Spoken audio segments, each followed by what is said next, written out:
In June 1938, with the Second World War on the horizon, Britain signed a contract with the Lockheed Aircraft Corporation for the production of a new warplane. The British Empire needed military aircraft fast. By modifying a Lockheed Model 14 Super Electra into a convertible transport bomber, the American company was able to deliver. The first Hudson took to the skies in December 1938. By the end of 1939, around 250 Hudsons had rolled off the production line. By the end of the war, almost 3,000 of the light bombers had been built. The Hudson proved to be a versatile aircraft. It was used as a light bomber, transporter, and for reconnaissance missions by the Royal Australian Air Force, the Royal Air Force, Royal Canadian Air Force, United States Navy, and United States Army Air Forces. It was used to hunt submarines, escort convoys, and drop spies behind enemy lines. Used extensively by Australia in the Pacific War, the Hudson gained the nickname the Old Boomerang because of its ability to withstand attack and return home.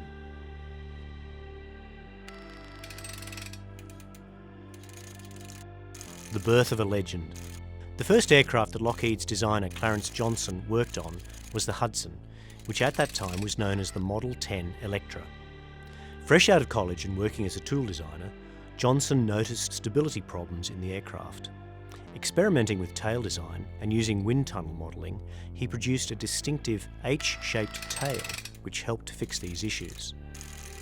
For his effort, Johnson was promoted to aeronautical engineer. He would go on to be involved with groundbreaking design of aircraft features such as pressurisation, afterburners, and radar-evading stealth. For all its positive attributes, the Hudson had idiosyncrasies. Even as it was coming into service, there were warnings about its flight characteristics. One Lockheed representative described the plane as delicate to handle. It stalls suddenly at a rather high speed and so ought only to be committed to the care of thoroughly competent pilots. It is not a machine for the careless or ham-fisted. Cash and carry. In 1939, the United States was observing a policy of neutrality towards Europe. While in theory this meant that any country could purchase materials from the United States, weapon sales were banned. To get around the problem, Hudsons were flown to the United States-Canadian border and wheeled across. They were then flown to Royal Canadian Air Force airfields, dismantled and shipped to Liverpool in England.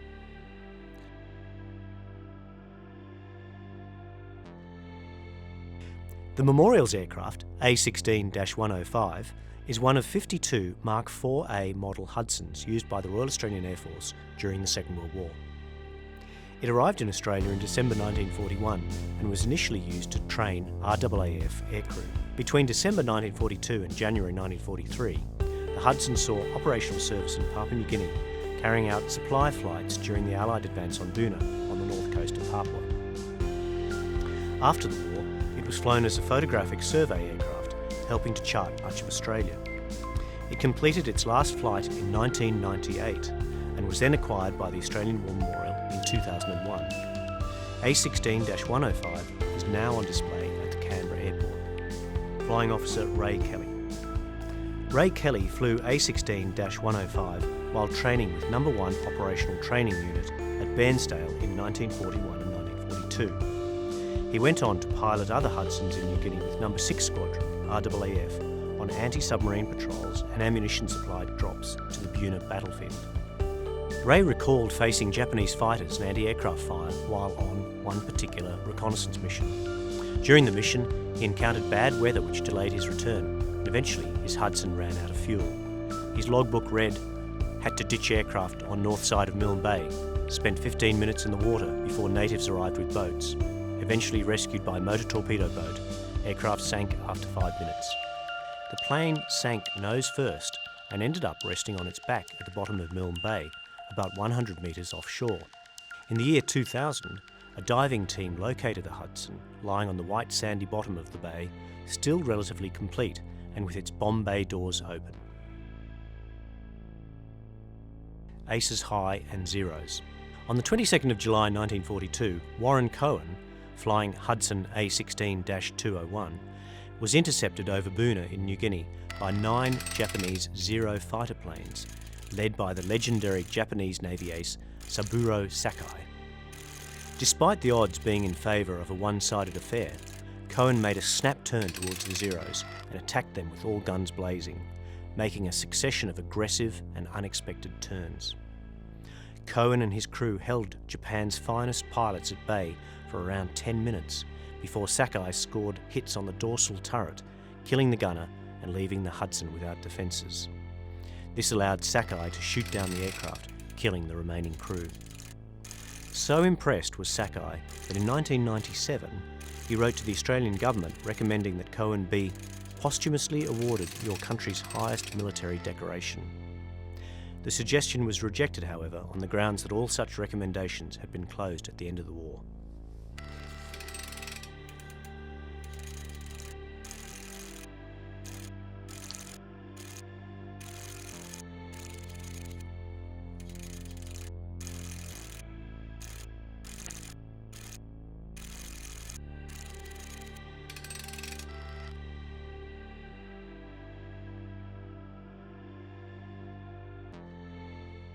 Canberra air disaster. On 13th of August 1940, an RAAF Lockheed Hudson aircraft crashed in Canberra, killing all 4 crew members and 6 passengers. The accident was to have a significant impact on the Australian government, as 3 of the passengers were senior ranking cabinet ministers and a 4th passenger, General Sir Cyril Brundell White, was Chief of the General Staff.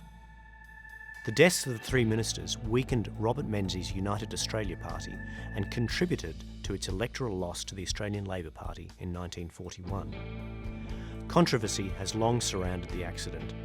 The Melbourne Herald described the weather at the time of the crash as ideal flying conditions.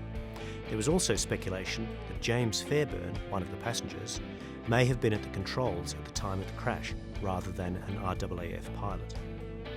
Fairbairn was reported to have said, "Hudson bombers have a rather nasty stalling characteristic. From what I've been told, a pilot coming into land can find himself, suddenly and without warning, in a machine that is no longer airborne, heading straight to the ground. Personally, I think it is only a matter of handling your throttles wisely." An inquiry found that the most likely cause of the crash to be the aircraft stalling on its landing approach.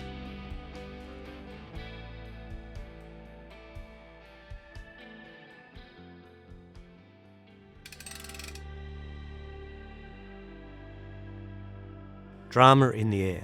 On the 6th of February 1942, Flight Lieutenant David Campbell had a job to do. Flying a lone Hudson from Port Moresby, he was to repeat the reconnaissance of Rabaul Harbour that he had made 2 days earlier. The harbour had been occupied by the Japanese and was now teeming with ships. His mission was to find targets for the Catalina flying boats of No. 20 Squadron RAAF. Campbell had been advised to return if there was no cloud cover over Rabaul, but he didn't want to return empty-handed. Rabaul was clear of cloud when he arrived. He decided to complete the mission anyway. The Japanese were ready. Pilot Officer Harry Lauder stood in the fuselage operating the camera, while Sergeant Gordon Jock Thompson sat in the nose marking shipping positions, and Campbell watched anxiously as 2 Zero fighters took off and climbed towards them. As he turned sharply towards a cloud bank for cover, Campbell was surprised to see the instrument panel disintegrate in front of him. Behind him, he heard Sergeant Jeff O'Hay firing from the rear turret. A Japanese Zero had peppered the Hudson with gunfire, detaching part of the tail unit, injuring O'Hay's right leg and smashing Lauder's right hand, bicep and calf. Campbell's wristwatch had been hit and the bullet had destroyed a chunk of the control wheel before slicing off Campbell's little finger. Campbell took evasive action as the Zero made a second pass. O'Hay continued firing. More damage. Then they lost their attacker. A cloud of silver dust coated everything. One of the aluminium powder sea markers had shattered. Thompson applied a tourniquet to his left wrist using an oxygen tube and tried to help O'Hay and Lauder, while Campbell struggled with the Hudson. Most of his instruments were gone. Both engines were operational, but their fuel tanks had been holed. They had 800 kilometres to fly. Campbell managed to haul the Hudson up to the 3,900 metre ceiling required to cross the Owen Stanley mountain range. When they spotted Port Moresby ringed by storm clouds, somehow there was still 150 litres of fuel left. 150 metres above the strip, the fuel gave out. Thompson, sitting next to Campbell, grasped the fuel pump and pumped like hell. It was enough to catch the port engine and allow a landing. Campbell rose and exited the plane, covered in silver powder and splashed with dried blood, his left arm hanging uselessly. He refused assistance and reported to the intelligence officer, giving a detailed and accurate account of the ships occupying Rabaul Harbour. For his action, David Campbell was awarded the Distinguished Flying Cross. Gordon Thompson was awarded the Distinguished Flying Medal. Campbell's account of the mission in his logbook simply states, "Attacked by 2 zeros, 268 holes in aircraft."